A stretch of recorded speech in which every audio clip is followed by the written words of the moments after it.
Knit Snacks. My name's Leah and I'm here to share my finished objects and my whips, grab a snack and a drink, and I'll try to make this about 15 minutes so that you can get back to whatever it is that you're doing for your day.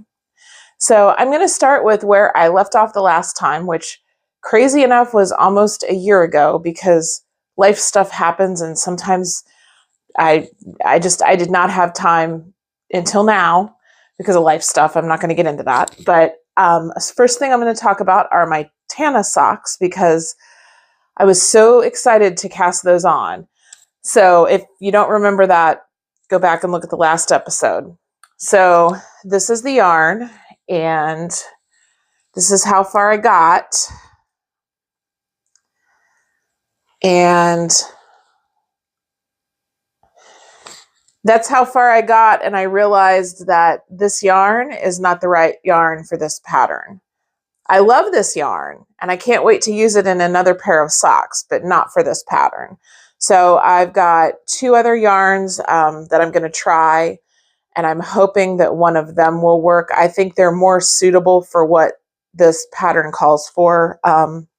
It calls for, hold on a minute, let me look here real quick if I can see it.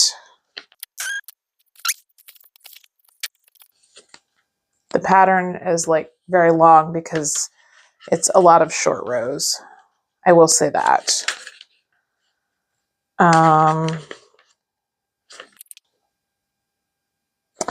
Okay, I don't see on my pattern where it talks about the kind of yarn, but it talks about having a yarn that has a like a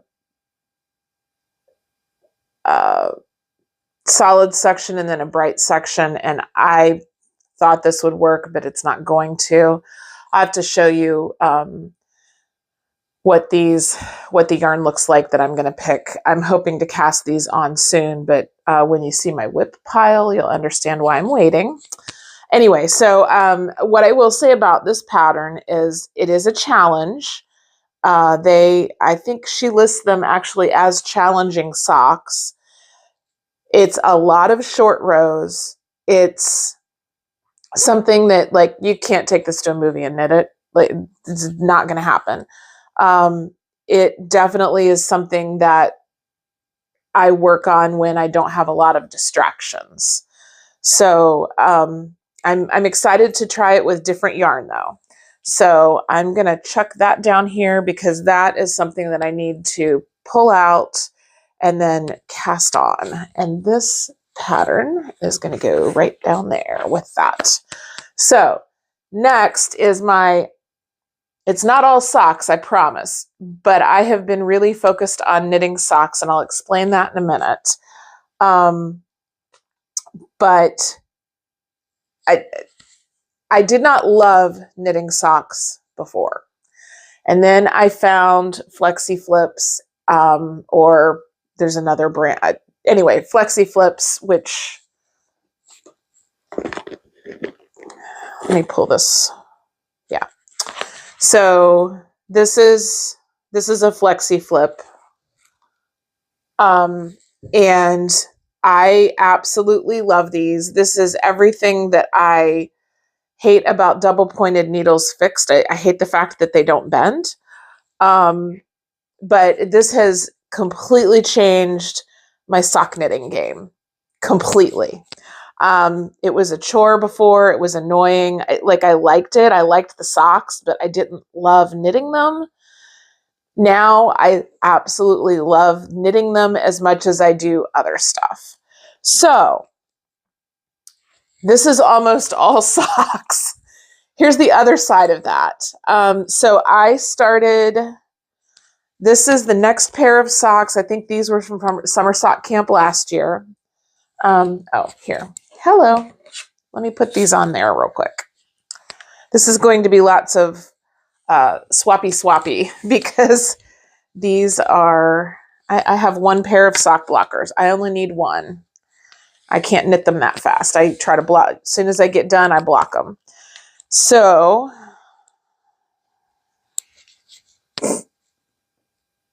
these are my Scrappy striped socks. And you can't tell it on this one, but this one, I was afraid that I was going to run out of this yarn. This was scraps that a friend of mine at Knit Group gave me. I loved the colors. I was like, I'm going to do something with them. And I found this kind of red yarn that I thought went with it. However, getting it in the sock, not so much, but I don't care. It's the reason why it's down so far, because most people are probably not going to see this part. I still love the socks. They're super scrappy because the heels don't match. Anyway, so this is a strong heel, which if you've never done a strong heel, I honestly would encourage you to try a pair of socks or a sock even with different heels, because most people do a heel flap and gusset. Or they do like a fish lips or afterthought or something like that. Everybody's foot is shaped differently, and one heel may fit you better than a different heel. So this was my experiment in trying a strong heel.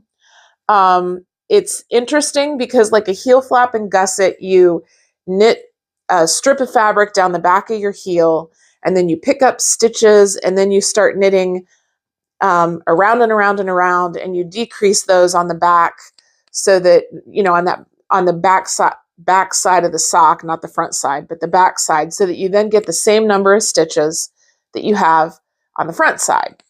Well, this goes at that a completely different way. So what you do is, this gray part is where the first part that you're making the heel. And the way it works is you start knitting, these are top down, so you start knitting here, and every other row you make one on each side. So then what you end up doing is, as you knit, you end up with this big V extension like this. All of this, you end up with all of this on here. So it's kind of like the heel flap and the gusset all at once on here. To make up for that, because you can't keep that forever, and instead of doing the heel turn on a heel flap and gusset, after you get done with the heel flap, then you do the little heel turn, and then you go back and pick up all the stitches and stuff, right? So this is kind of like doing the heel flap and the gusset all at once. And then when you get to the bottom of that, then it's not the heel, not the heel flap, sorry, heel flap and gusset, not heel turn, because this is like one giant heel turn. So then you come back, let me see if I can do it this way. Yeah, you can probably see it that way. And I'm holding it right at the edge of those stitches.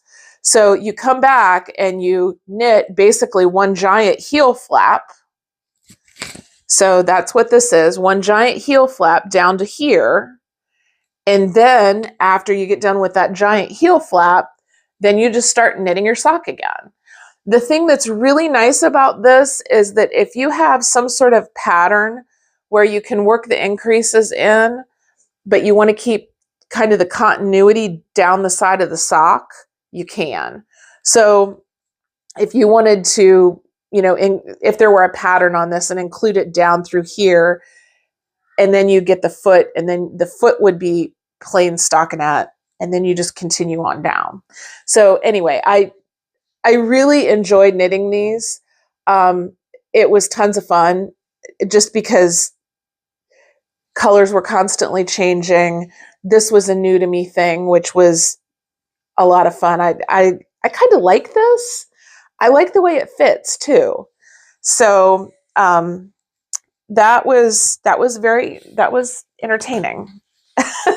The next thing that I have to show you, so this is another reason that I haven't been able to record.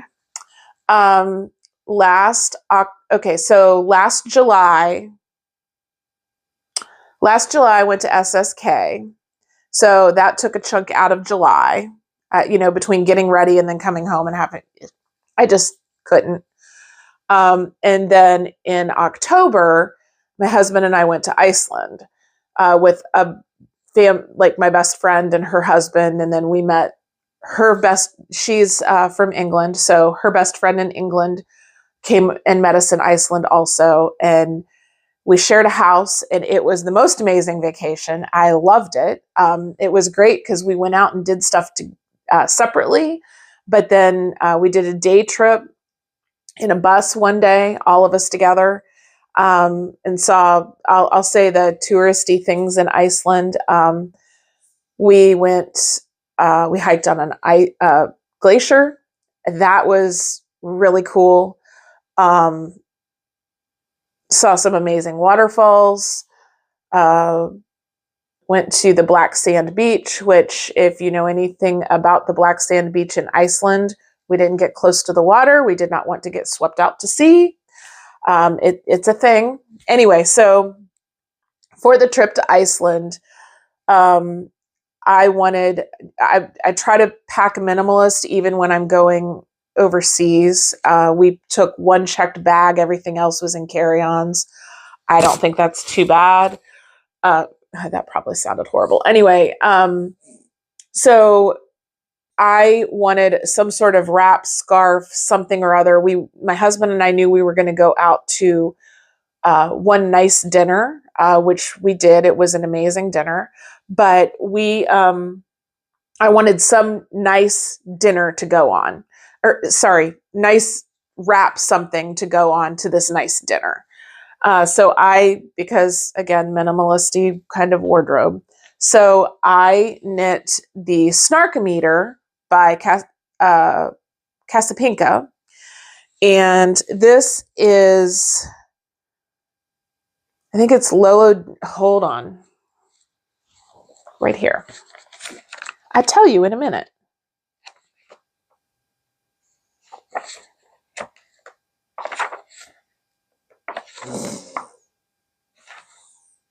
Yes. Okay. So it's Lolodit yarn. It's her baby got yak colorway. And I love Casapinka's patterns, but this is the first one I've knit, and I really, really like them. So this is what the front looks like. Well, that side, I shouldn't say front. There's no front and back. There's maybe a left and a right side. And this is what the other side looks like. This was an amazing piece. If I needed, a scarf, the first day we were there, when we went downtown in Reykjavik, it was so windy. I mean, we get windy like that, but it was a different wind because it was a little colder.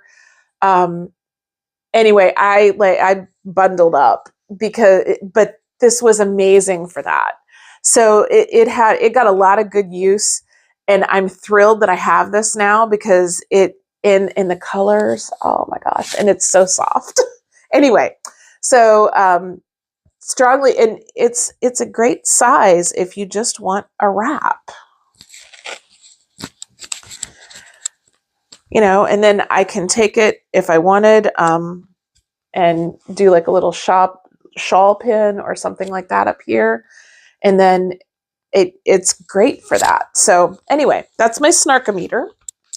And then we get into the land of socks. So have a good day.